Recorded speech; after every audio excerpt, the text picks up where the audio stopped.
What's up, bench warmers? Really quickly before we get into episode 190 of the Far End of the Bench podcast, which I'm glad everybody, Niko and I appreciate everybody tuning in. We are going to give a quick reminder. We do have our new Twitch channel that is currently up streaming. I've gone through a couple live streams on Twitch. I've worked out all the kinks. I didn't know there was a mute button on the headset. Don't yell at me. That's just the way that it goes. I worked out all the kinks. We're going to be streaming directly after the podcast ends tonight, so you can see it down below. Search FEOTB Pod on twitch.tv. If you have the Twitch app, search it there.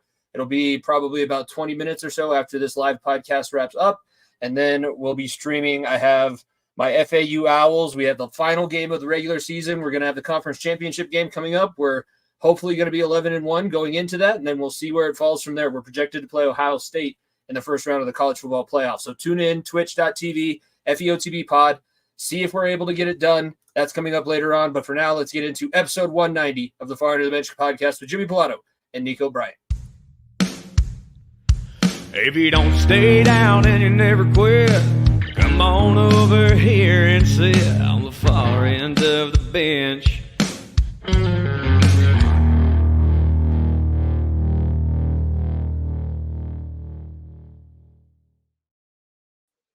It's a beautiful day. You want to know why it's a beautiful day, Niko? People have reported for training camp. No, I'm sorry. End is near on the no. You're not bringing up Summer League. It's not Summer League. It's not Summer League. It's the biggest sporting event in the world. Is started today, and that's the Olympics. Also started it. Thank you very much.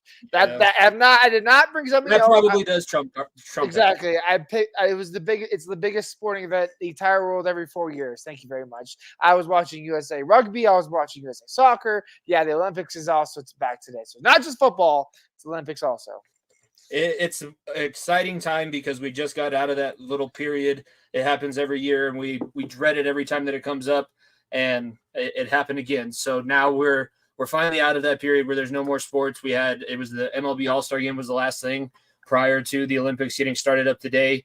Niko said it, and it has been a topic of contention, topic of discussion. Netflix is taking over the sports world. Like some people were predicting they would never be able to, but hey, here they are. They're doing it.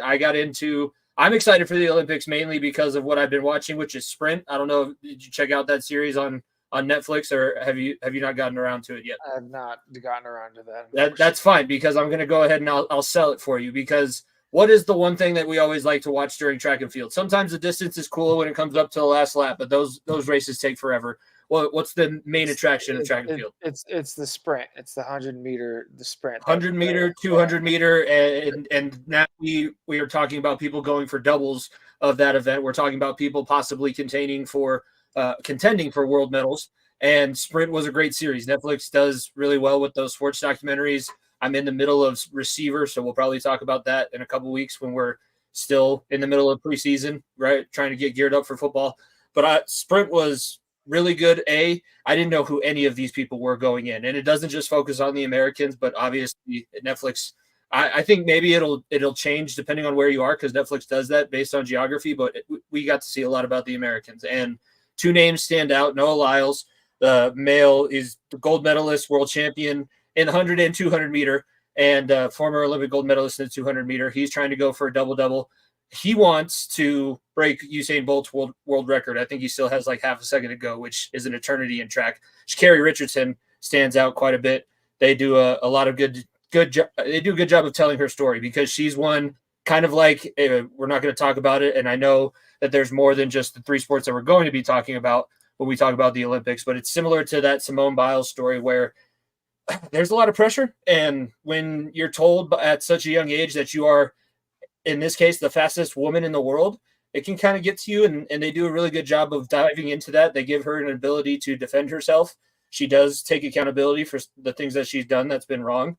And the story kind of follows a nice arc where you kind of start off the season and Lyles and Richardson are kind of the anti-heroes. And by the end of it, you're like, hey, they're just competing. That's all it really comes down to. Track is a very individually minded sport. They are selfish athletes, but they're probably some of the top conditioned athletes in the world.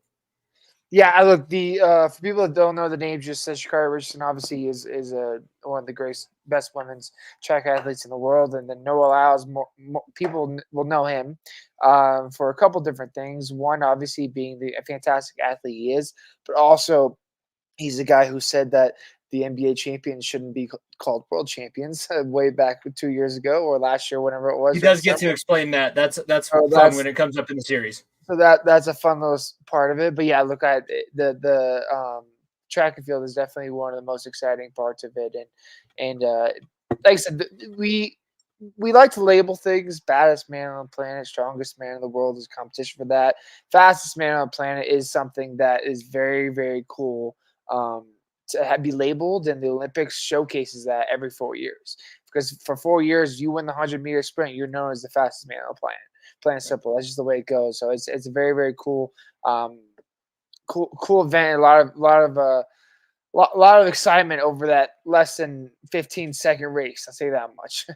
And even the women now are running the 100 meters in around like 10 and a half, 11 seconds, which is just really, really fast. And it's small details. They kind of talk about that. And I really enjoyed, track and field is okay. It's mainly used as like a conditioning tool in the U.S. When you're a high-level athlete in some other sport and you want to be faster, coaches always tell you to run track. That was a football thing. That's probably, other sports probably do that as well.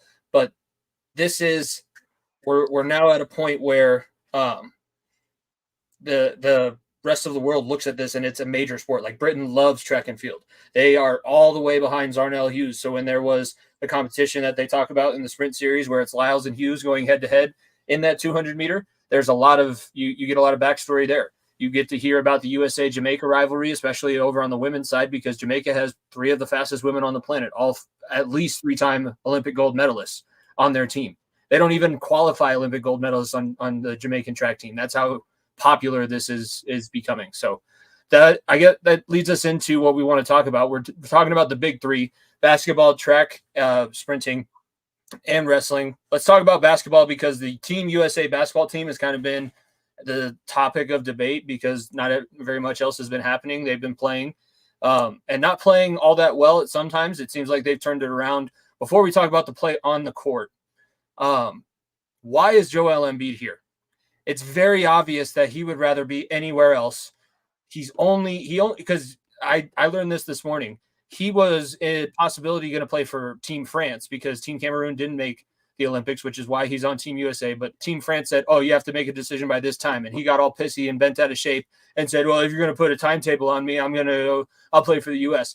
And God damn it, I wish the French sometimes they just weren't so good at making things so difficult for everybody else because that guy is just a headache. He's just a headache, and it's not for the benefit of anyone. Look, he definitely doesn't fit in with this team. He's one of the best players in the world. There's zero doubt about that still. But the Olympic game, Olympic basketball game is much different. The FIBA rules and all that, it's much different than the NBA. It's a lot more defensive heavy. It's a lot more less flopping, a lot more up and down, a lot more contact that is allowed, and it's a much different game. And for a guy like Embiid that spends 75% of his time on the floor, it doesn't bode very well for him. I said it last week, or maybe it was 2 weeks ago, where I said that Embiid needs to be coming off the bench. Obviously, Steve Kerr and our boys at Fat Boy Fade Away, their coach apparently loves him so much that he is a mainstay in the starting lineup for no reason. I don't understand why. Should very clearly be Anthony Davis. It should be very clearly Kevin Durant at the 4. Do you think that it's somebody higher up in USA basketball that's saying it's not? It's the threat of the other teams is why Embiid is starting. And you look at the first game. Like I said, look at the first game they're playing on Sunday. They'll be playing Nikola Jokic in Serbia, game 1. You get into the qualifying round, you'll be playing France with Gobert and Victor Wembanyama on the same team. You have to have a massive big man. South Sudan gave us that run last week where we had a 14-point deficit at halftime. Evidently, we ended up winning, but they're a very tall team. And look, I saw the statistic today too, which I think goes into the factor also, is like you need to have a big team, and having a big man, it absolutely helps. But if you look at the 1992 Dream Team, right, one of the greatest teams ever assembled, they faced 8 NBA players their entire Olympic run. This version of Team USA in 2024 at the Olympic Games will be facing 54 actual NBA players, rostered players. That means that they haven't played before. They are currently rostered or have been rostered for multiple years at some point. 54, as opposed to the 8 in 1992. That's great. That's massively great for the global game. It absolutely is. But at the same time, like you look at the size and what these teams have grown to is like you have to have a big man presence inside. You have to have a guard that can play off ball as well as shoot the ball, and obviously Curry does that for them. But you need to have a big that can impose his will defensively inside, and also be the guy in the middle that just dominates inside. And I look back at the previous FIFA teams or the Olympic teams, and I specifically look back at 2008 and 2012 also. The 2008 roster, people forget, like Carlos Boozer, a guy that not a lot of people, basketball nerds, know about, was a starter on that team with LeBron, with Melo there, with all those guys because of his massive presence inside. 2012, the team that they said that was the next best team of all time behind the Dream Team, Tyson Chandler was the starting center. It wasn't Chris Bosh. It wasn't some of these other guys. It was Tyson Chandler, a guy who's not a Hall of Famer. He might be eventually, but not a Hall of Famer, not a big, well-known guy. He was a massive defensive force inside that could just bang with the best of them. Well, Steve Kerr sees that. You know what? Let's see if we have a big man in the same way. And Anthony Davis's play style is a little bit different than Embiid's and not as imposing inside. But like I said, it goes to the play style of different level things. And like I said, there's no denying Embiid is one of the best players in the world. Frankly, like I said, if Team USA was picking your roster, and yes, he's not American born, yes, he is American citizenship. If you're picking a USA roster, he is labeled as that. So like he is one of the best 15 or 12 or however many guys they roster. But I am just in the standpoint of I don't trust him. I just don't trust him, and I don't trust the way he plays, and especially in the FIFA level. And I trust a guy like Anthony Davis. Trust a guy, especially with how LeBron played in those. LeBron's washed. Didn't you hear him? LeBron is old. He's washed. He's not as athletic. He's not as good. And if Embiid didn't have a string of really unfortunate injuries, he'd be the GOAT. This is what I'm talking about. You obviously know basketball way more than I do. And even as somebody that doesn't, I know that Joel Embiid, having him on the floor, is an advantage. It just is. It flat out is. Yeah. But the guy does nothing. But you cannot play Olympic basketball like this. And what I am kind of more worried about is that there's nobody that checked him. Like nobody came out and said, "Shut up." Like if this happened on that 2012 team, Kobe would have had somebody up by the neck. Like there's got to be a guy that says, "Hey, it is when you're playing for the USA, whether you're born here." Like you said, you have American citizenship. This is your chance to win your championship because this is the best team you play on. Sixers aren't winning anything anytime soon. If you want to say I want a championship, it's probably going to be Olympic championship. That's all I'm saying. I would not be the squeaky wheel at this point.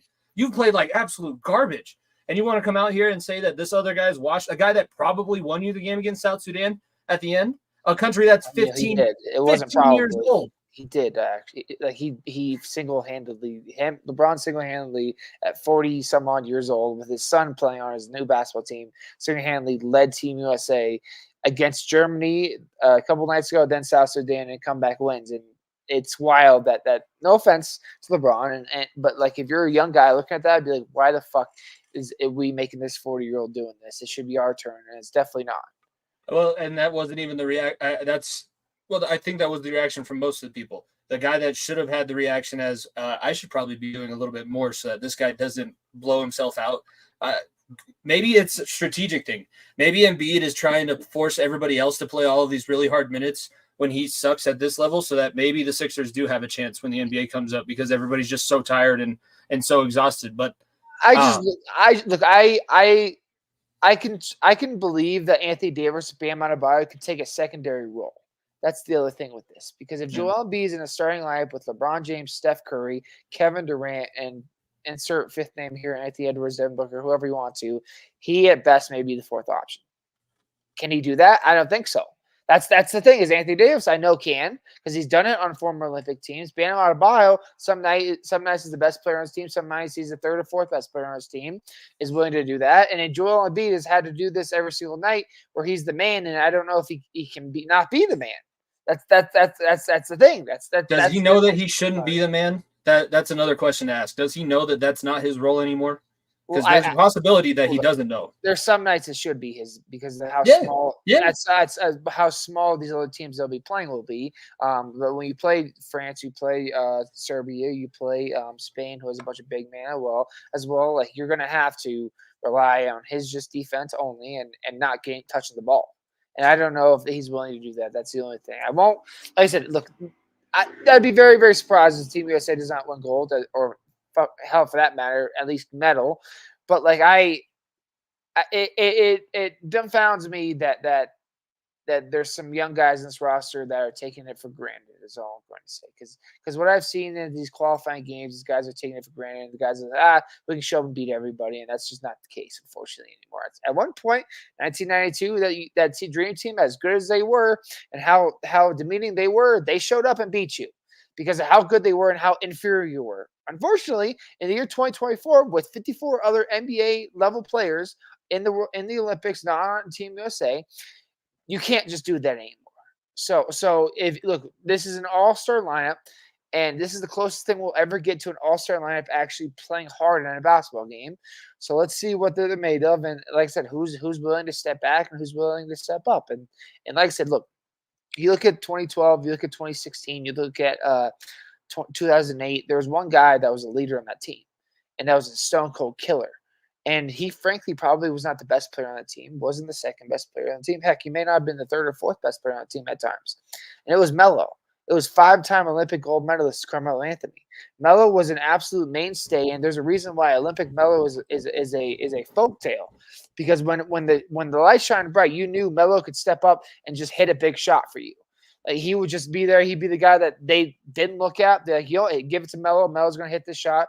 He played great defense. He would attack the boards.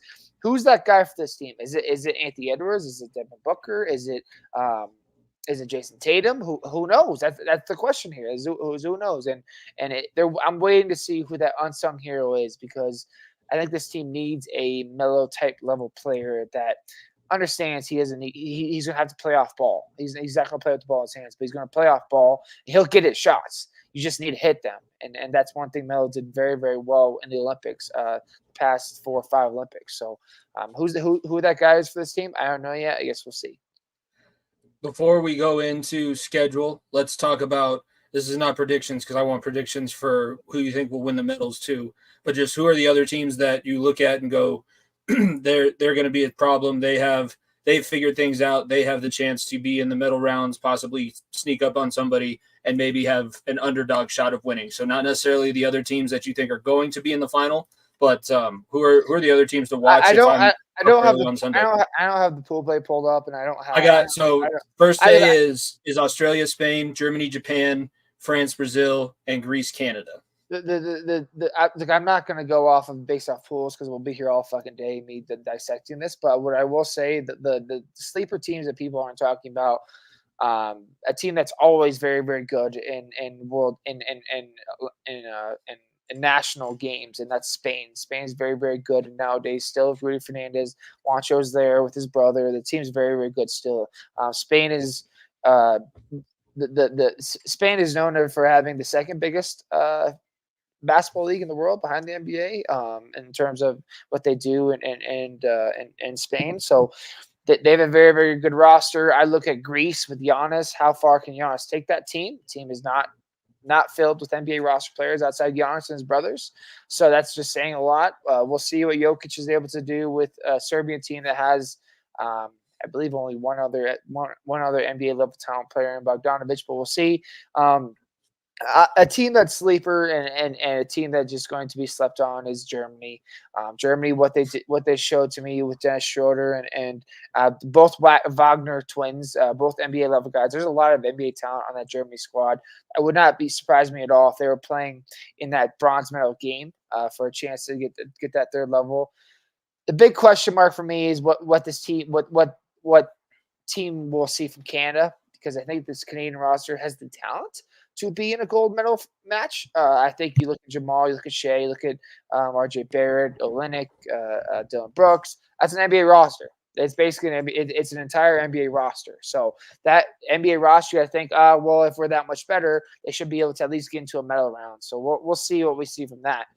Then, but those are the really big sleepers. I would be very surprised if it wasn't France versus US in the semifinals or the gold medal game, because of how deep the France roster is with Batum and obviously the Twin Towers they have there. But look at it's be very surprising if the U.S. didn't, on average, win by double digits every single game. It'll be a massive disappointment if they don't. Predictions for medals: gold, silver, and bronze. I'll go gold USA, France silver, bronze Germany. Okay, from what you've said so far and from what I can think of off the top of my head, that doesn't seem too far-fetched. And then you already talked about your sleepers who could probably fill in that bronze.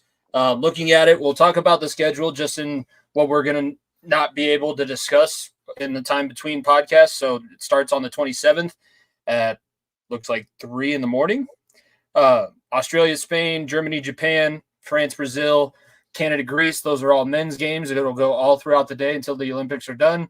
The 28th is the day that the United States plays. That will be this Sunday. That's also going to be South Sudan versus Puerto Rico. And there's a couple women's games that kick off too. I guess because we need to make sure that we're inclusive. Women going to win let's backtrack because my brain just threw this back up in my head. How about the WNBA versus Team USA women's game? Talk about getting it rubbed right in your face. Like, you're going to come out and talk all that mess, and then you're going to have these young pups come in and show you up like that. Oof. That had to sting. Oh, it absolutely had to sting. I look at the women's side. The women's game is much different than the men's. There really isn't a team on the women's side that should test this version of USA women's basketball. The biggest test they are going to face is the WNBA All Stars without them on it.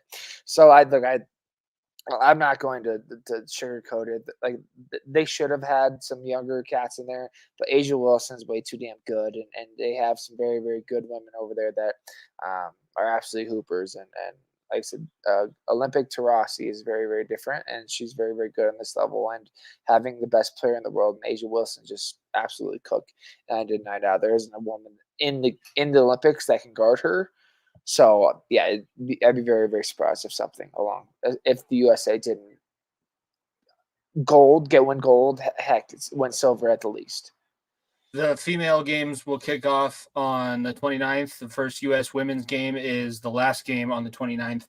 Last game that we'll talk about or that I'll mention is the next U.S. game. So after they play Serbia, they'll get another shot at South Sudan, who this is setting up nicely because that team put a sour taste in your mouth.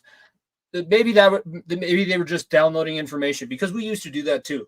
Like, when you're playing in a scrimmage or when you're playing in a game that doesn't necessarily matter, you're very vanilla because you want to see if the inferior opponent or if your opponent's going to give anything away. So maybe it was the case because you're going to play them so quickly in succession. But after you play Serbia, however that game goes, then you go back to South Sudan. That'll be the last game that we don't see until we have our next podcast. What are you expecting out of that rematch? And then do you think that Jokic can pull off the upset, or is that kind of just foregone conclusion? Look, I think I keep referencing back to the 92 Olympic team because how very aware and how in depth I am with the stories around that team and what went on. Chuck Daly, who was the head coach of that team, famous coach of the Pistons, Bad Boy Pistons way back in the day, did something during those preliminary games, did something during those scrimmages that try to light a fire in the asses of those teams. People forget Steve Kerr, the head coach of that team. Steve Kerr was on those rosters that were going against Team USA, and the young bucks on that team that were playing against Team USA to test them for the Olympics for going forward. And I think that Steve Kerr played a little card in his hand, be like, you know what, give these guys a little bit of life, show that they're beatable. first off, show them that you should not take anyone lightly, and when it comes down to it, they'll play the dogs to win the game at the most, and the guys like, unfortunately, Derek White, Tyrese Halliburton, and company will not be getting minutes because you like I said, when you win, you need to win, plain and simple. And I think that I would not be surprised if the U.S. comes out and smacks South Sudan by 30. Plain and simple. I would not be surprised if Jokic has a double and still loses by 20 as well. Okay. I think that Steve Kerr played the Chuck Daly hand a little bit, being like, you know what, like, we're good. Don't get me wrong, we're still the best players in the world. LeBron shouldn't be carrying us at 41 years old. We're gonna make sure you know you're beatable. And they showed it that they're beatable. And when they came to the actual games, it changed things to a different level, and they turned up and absolutely dominated. And I would expect the same, especially in group play, with the group with the teams that they play in the group. The next game after that will be August 3rd for the men's U.S. team. We'll talk about that on the next episode of the podcast. For sprinting, I guess, do you have any thoughts going into it? I know you haven't watched sprint, to be honest with you, swimming is not not one of the sports I watch. It's more of a highlight sport for me. I'm not going to cut you off, but like, I'm more interested, obviously, in the swimming and what Katie Ledecky is approaching, basically GOAT status on the Olympic stage, which she's searching for. And if people don't know the rivalry between USA and Australia, it's a very big hatred of one another. Is all I'm going to say. Just search up USA versus Australia swimming. It's very, very funny and very, very good. It goes back to the days of Phelps and when he was dominating the pool and making every Australian basically memorize the national anthem because of how many times he was on the podium and they were second or third. So that's what I'm looking forward to, the swimming. But the track, obviously, you hit the nail on the head, Shikari. Obviously, Noah Lyles, looking at the 100-meter, he should be very, very interesting too. I think there's a lot of great, fun, exciting storylines and seeing who the fastest man and woman on the planet will be. And we're going to get a totally new Olympic gold medalist because I don't think the last one, the guy from Italy, I don't think that he qualified. So, and if he did, he doesn't seem like it's going to be too much. For wrestling, I guess I just wanted to talk a little bit. This is the freestyle Greco-Roman. I think it's too much of an international thing. The U.S. will probably have a couple guys that do well, but the freestyle team this year, especially on the men's side, that was put together for USA Wrestling. There's 1, 2, 3, 4, 5, 6 national champions, and 5 of those 6 are at least 2. You have Kyle Dake, who was a 4-timer at 4 different weight classes. Like, that team the U.S. should probably win both the team and individual titles. Like that, the wrestling, it's going to be, everything is streamed through Peacock, which is good and bad. I don't know if you've watched anything that's been streamed through Peacock like this, but until it's all the way over, you can't go back and rewatch. Until the event is finished, you cannot go back and rewatch anything. So if you're not up for the live portions, then you have to wait until the entire event is over, which for the Olympics, depending on when the sport is going, could be another week and a half. I don't think that's entirely true with how they're doing the Olympics. I think that there's sessions and they stream certain session. Once the session's over, it does that maybe per day. I would be highly doubt that I can't go because I can't see getting up at 3 a.m. in the morning. And, I know, and by the way, schools. But how am I going back to school when the Olympics are on? That's what I don't want to know. I want to know, why is that a thing? It's also because of the weather in Paris is obviously very, very nice summer. You don't want to be too cold. You don't want to be dead heat this summer also. So usually it is around this time, unfortunately. But yeah, look, I think that with I'd be very surprised. They show replays during the day. Like I remember, I think it was Tokyo. I stayed up and watched something at 3 a.m. I think, or in 2021, whatever the hell it was, the COVID Olympics, and then they should replays that night. I prefer to watch it live because I hate seeing spoilers more than anything. And you bet your ass that my ass that used to work for a national governing body will be up watching certain things. But it's very, very exciting. Let's talk a little bit just about the Olympic Games in general. This is the first one since the pandemic. It's fully away from the Second, pandemic. yeah, It's second, but it's fans, first yeah. one that's fully away. There's no restrictions. Nobody has to wear masks because that's the thing that I remember most is everybody There's had to people stand on the also podium there. with the Yeah. mask. And People there. will be there. It is in Paris will probably be a pretty cool city. I know that it's hosted the Olympics before. It's always kind of tied into the climate of the world, and there's still a lot of like vitriol, especially when you think about those European countries. Like Russia's still you have to you're not competing under the Russian flag. You're competing under whatever federation that they came up with. But I always enjoy the Olympics. Mainly, it's constant sports throughout the day in a period where you normally don't have them. As a history and geography teacher, this is awesome because I'll be able to use it. I use the World Cup because of all the international teams and seeing the different cultures and everything like that. And there's always one or two surprises in a sport. And the Olympics, since they are true amateurs for the most part, besides basketball, it's cool to see. Like basically, it's mainly like the underdog stories. And as an American, you cannot think about the Olympics without thinking about like 1980, 1992, 2012. There's just certain things that always stand out, and America's always top in that medal count. It's a pride thing. I will say, even though it's like amateurs, it is some of the best people in the world at what they do. It by far No, is amateur only in the fact that they don't have a professional league that they do this in. Exactly. So I love everything, every ounce of second of the Olympics. I will be watching nearly every sport. I saw the pictures of the beach volleyball court. It's right in front of the Eiffel Tower. So Denver Nuggets own announcer Chris Marlowe, who's funny enough Olympic medalist for Team USA in the beach games, will be announcing that. So that's very, very fun to see. Court looks insane. Obviously, sports like archery and obviously a sport that I used to work in, Taekwondo, we have 5 people, or if we have 4 athletes going this year, so as opposed to the 1 in 2021. So that's very, very exciting. Hopefully, they can get on the medal count. Last Olympics, we came home with gold. Hopefully, it'd be very, very fun to see another gold medal come back to USAT. Gymnastics is obviously a massive one that everyone loves watching. Simone Biles is there again. Her husband is missing training camp. That the Chicago Bears let him do that. Yes, Jonathan Owens. He was a safety for the Packers, or maybe now he's the Bears or something like that. Her husband is in the NFL, so the team that he's playing for is allowing him to go to Paris for the games. So he will be present, and he'll be missing the start of training camp right now, and he's in Paris with her. So that's interesting to say the least.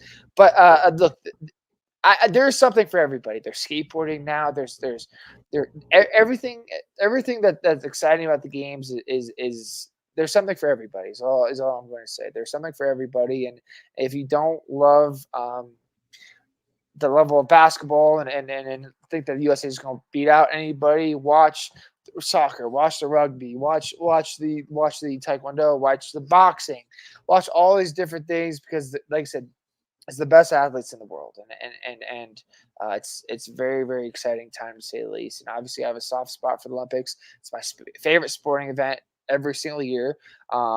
Obviously, 4 years from now, it's crazy. It'll be on our home soil, so that's very, very exciting. But like I said, if you want to get a taste of what 2028 will be like here in the States and here in LA, throw on NBC, throw on Peacock, throw on whatever to watch these games, because there's some of the best athletes in the world, some of the best competitors, best competitions you'll ever see will be at the Olympics.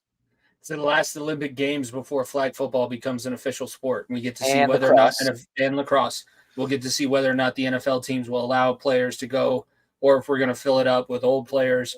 I saw something last week. Peyton Manning applied to be USA flag football head coach, even though he's 0-2 in the major flag football games we've seen him coach in. Speaking of lacrosse, major.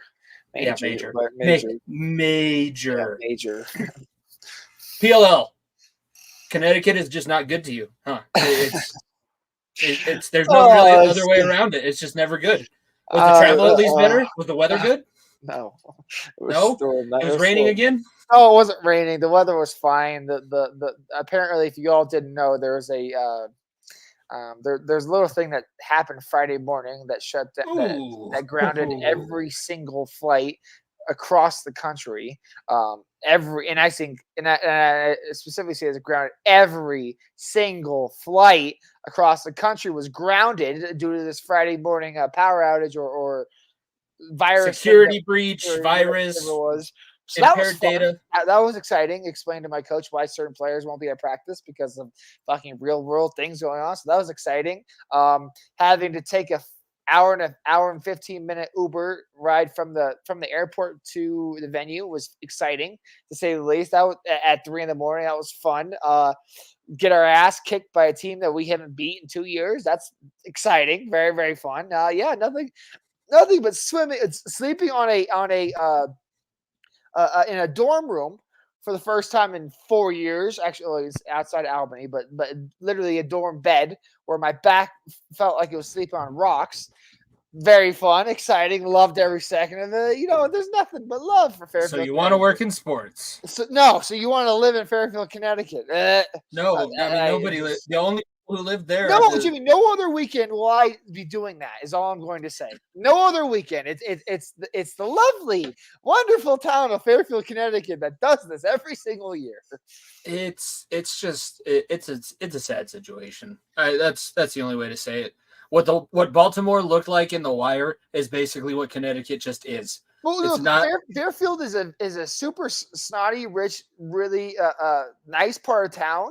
And it's like 20 minutes away from Hartford, where that's like the heart of everything. Connecticut nobody thinks about it because nobody lives in Connecticut, but the people who do live there are either rich snobs, because that's where WWE headquarters and ESPN are. They're up all the way up there, or they're just the most violent, nasty. Like Aaron Hernandez is from there.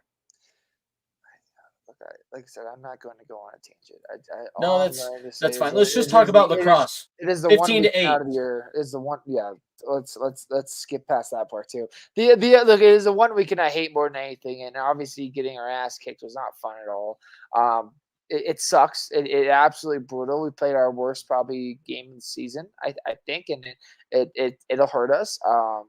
What I will say is this weekend we have a fantastic opportunity to take two, to get right back into the thick of things. We're at home. We play in San Diego, California. I can walk to the fucking beach instead of having to get an hour and 15 Uber or an hour and 15 minute Uber ride to the fucking venue and sleep on a fucking rock on a rock. I get to be next to the beach. I get to enjoy the weather. I get to see our beautiful logos all across the stadium. What a great opportunity we have to take two. We would take two this weekend, and that's the goal, is to take two. We're right back in the playoff picture because one of the teams will be playing in the Maryland Whipstakes. Have the only other team with two wins. Obviously, the Water Dogs have 1 win as well. We win 2, we get to 3 wins, and we're all of a sudden back in the playoff picture. What we found out was that the lowest 2 teams in terms of record don't make the playoffs. So that means with the Water Dogs keep losing, that helps us. And like I said, we play the Whips this weekend. We beat the Whip Snakes, and boom, we're back in the playoff picture. So it's a massive weekend. Gas weekend sucked. Don't get me wrong. Every single second of it fucking sucked, and I hate it. But there's always grass at the end of the tunnel, and this weekend is going to decide our fate for the rest of the season. I will just put it that way. This is the big. Like I said, it's not just our home week. It's not just that we lose 1. We're gonna have to scratch and claw our way back. We lose 2. Playoffs are out of the picture, unfortunately. Like that. That's just the way it goes. You win 2, you're right back in the thick of things. And with how the high level lacrosse in this league, you get in the playoffs, crazy things can happen. So you get in, and that's all that matters. And this is a massive, massive, massive, massive weekend for us. So I'm very excited to be back on the West Coast, and I'm very excited to actually have a home game where it feels like we're home, where we have a little bit of perks, where there's actual fans for us there, and it should be an exciting time.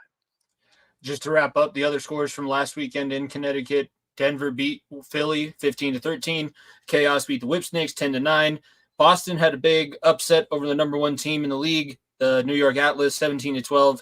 And then we'll just move past. I've already said the score, and Niko just talked about it. But the games coming up this weekend, you guys play Saturday, hosting the Chaos, which that'll be, you talked about the importance. We all understand like the home weekends, especially if you can steal 2, which now you're in a situation where you need to steal 2.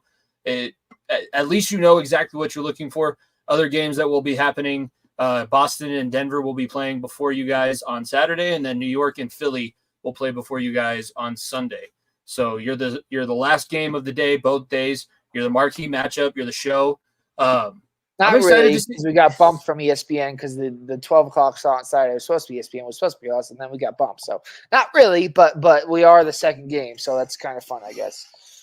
You never want to go on first. Don't be the curtain jerker. It's good. It's good to be the underdog. Is all I'm going to say. It's fun being the underdog. Fun being the team that everybody's counting out, and to try to scratch and claw your way back in. And that we have a great opportunity to do that. Then looking at the standings right now, you said the two teams with the 2 worst records don't make the playoffs. Looking at it in that sense, right now it's the Whips and the Water Dogs and Redwoods.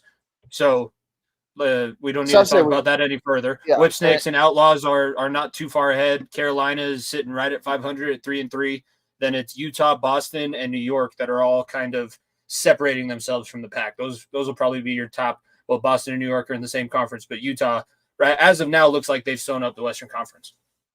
Yeah, they're like I said, they're a very, very good team, and they're still one of the best teams. League team that won basically the same exact roster as won it all last year. So, and like I said, that we saw it firsthand last weekend. So it was unfortunate, but the Archers are a damn good team. Sometimes it's just too much. Sometimes, well, I'm hoping that's not the case. Coming up here a little bit after the show. Any other final thoughts? What stadium? I guess I can look that up. Stadium that you guys Torero Stadium at the University of San Diego. I'm pretty sure it's the same exact spot that the World Games was last summer. Maybe I'm wrong in terms of venue wise, but yeah, look, we're staying in La Jolla. The weather is beautiful. The sun will be shining. The birds will be chirping. I can lay on the beach. I can relax. I can see some friends that live in Cali. Oh man, I could not be more thrilled to finally have our West Coast swing. Is all I'm going to say.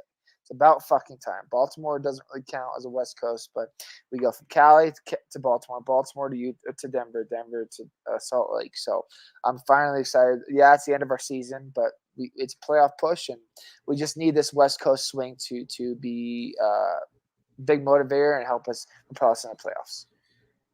Strange things can happen. Last thing, we are kind of coming up towards the end. Remember, stick around. I guess not on this channel. I'll post it later onto YouTube, but over on our Twitch, I will be live the last game and conference championship of the dynasty that I've been playing. So if you enjoyed that, that's something that's coming up over on our Twitch about 20 minutes after we wrap up here. We are rapidly approaching year 4. I believe next week. It'll be sometime next week that it's the actual anniversary of the first episode that you and I released together of the Far End of the Bench podcast. So we're going into year 4, kind of gearing up for NFL season. That's kind of what we base our calendar around with everything that we talk about. Just, I guess, biggest things that you're looking forward to, biggest things on your wish list. I said it could be a championship for one of the teams that you work for or root for.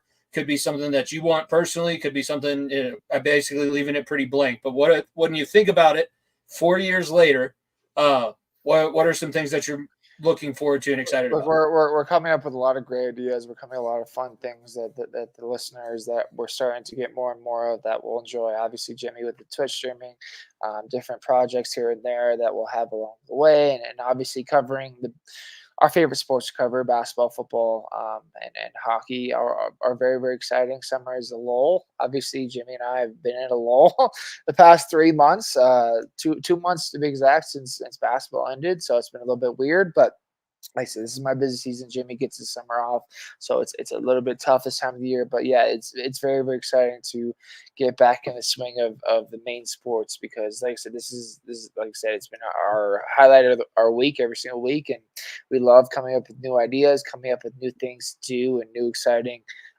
ways of putting our brand out there and putting the Far End of the Bench out there, and Jimmy's done a great job of it. I've tried my best, but Jimmy is the fucking engine behind this thing, behind all the stupid shit you see, and I'm just the fucking pretty face that looks ugly as shit. So like I said, I cannot do this without you, and like I said, it's been a hell of a ride, and we're only just beginning.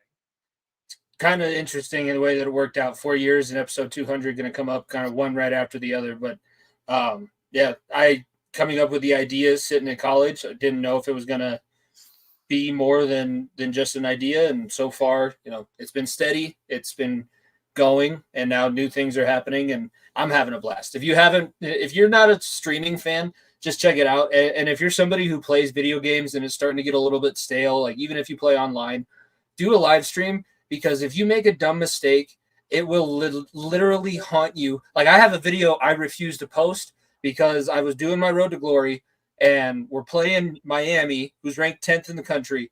We have the chance. I'm driving us down. I run. I get the first down. We have 27 seconds left on the clock and 2 timeouts. And my coach doesn't run another offensive play. We don't kick the field goal. And Miami ends up coming out winning. I'm like, what? You took the ball out of my hands. I'm not posting that one. I did one on the live stream the other night. I'm scoring with time running out, and my guy that I have steps out of bounds instead of scores. But it's fucking live. So I can't rage quit. I gotta be it's a rush. So check it out. Continue to check out everything with the podcast. That's what it's all tied back to. And I do appreciate you say that you're just a pretty face, but I mean, if I don't have another person to talk to, nobody be listening. So I think that it's, we complement each other really well. And that's what our friendship's always been about. That's why we've been friends for as long as we have. So I appreciate it. I appreciate everybody tuning in live for episode 190 of the podcast. And I hope everybody continues to enjoy all the good stuff that we have planned and that we're going to continue to bring to you all. But I think that's all I got. Episode 190, Far Into the Bench podcast for myself, Jimmy Pallotto, my co-host, Niko Bryant. Thank you guys for tuning in. We will see you over on Twitch right after this. Peace. If you don't stay down and you never quit, come on over here and sit on the far end of the bench.